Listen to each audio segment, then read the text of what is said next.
It's unfortunate when the only sunshine in my life at the moment is coming through the empty shifter hole of my Subaru. Now, I came under here to investigate. I don't remember if mine's bolted on both sides, and I gotta hit the roll pin out. It appears I also seem to have a gear lube leak somewhere back here. Alright, so it is a bolt on the other side, and from the looks of it, if I take this guy off, and I shift the shifter, which I believe would be over to 5th, and put it in reverse, I should be able to take that bolt clear out, take that section off without pulling this pin. If I do the pin way, I think I got to shift it the other way, but then also I got to drop the transmission enough to get clearance to get in there. Seems like two different problems. In the end, you got to just pick one. So just kind of show you what's going on here.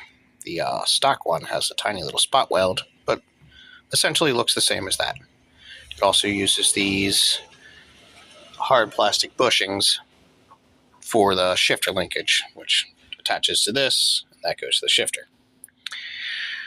This is the Torque Solutions version, which is much stronger and uses bronze oil solid bushings and is way better welding. Probably should have did it in the first point, but, you know, I'm cheap, and that one actually did surprisingly well. I've been running it now for 4 years, and finally just gave out, but time to replace it. Getting dark, so I had to use the light. I ended up not being able to get the bolt out, so I had to get out the punch set, take my time and knock it out. Now I should be able to just take this thing off of here and replace the brokey bit for one that's not so brokey. And maybe clean that up. Alright, so it was going great until it wasn't. I need to flip that bolt you see there. The bolt head should be facing that way so it doesn't run into the transmission. So I gotta pop that back off and flip it around. But I'm out of daylight already. And I need to go to my son's martial arts class. So this is probably gonna have to wait for another day. And of course, now that I got it on there, I don't want to come back off. Yay! So I had to get a little creative with my punch insert setup here. This should get it done. It's basically the roll pin electrical taped into a roll pin insert punch. Should do it. Finally, some success. Got it back in there. Got the stabilizer rod in there. Quite useful as a brass punch because I could hit this thing as hard as I want and it'll start moving the pin, and the actual chipping of the metal and mushrooming all happens to the punch, not the part. But I could still beat on it with the big sledgehammer. So it's in. Gotta put the rest of the bolts in, assemble the shifter, and hopefully it doesn't rub or hit anywhere. I think I got it in the right way now.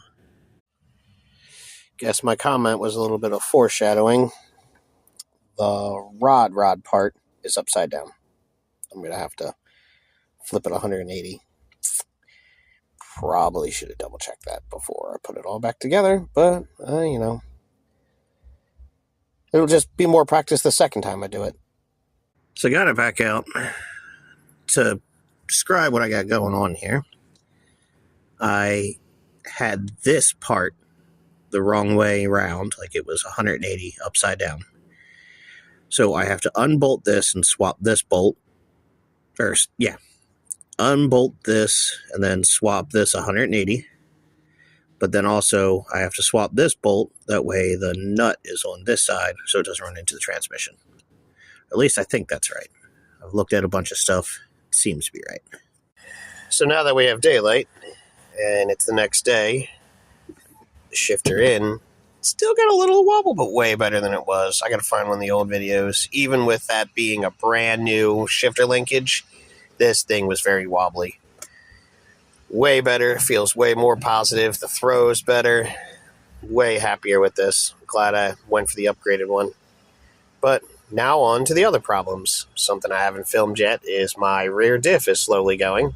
Or sorry, my center diff. So it's front-wheel drive Subaru at the moment. But if we get a couple more good days to this 50-degree weather, I might just swap it out and film it.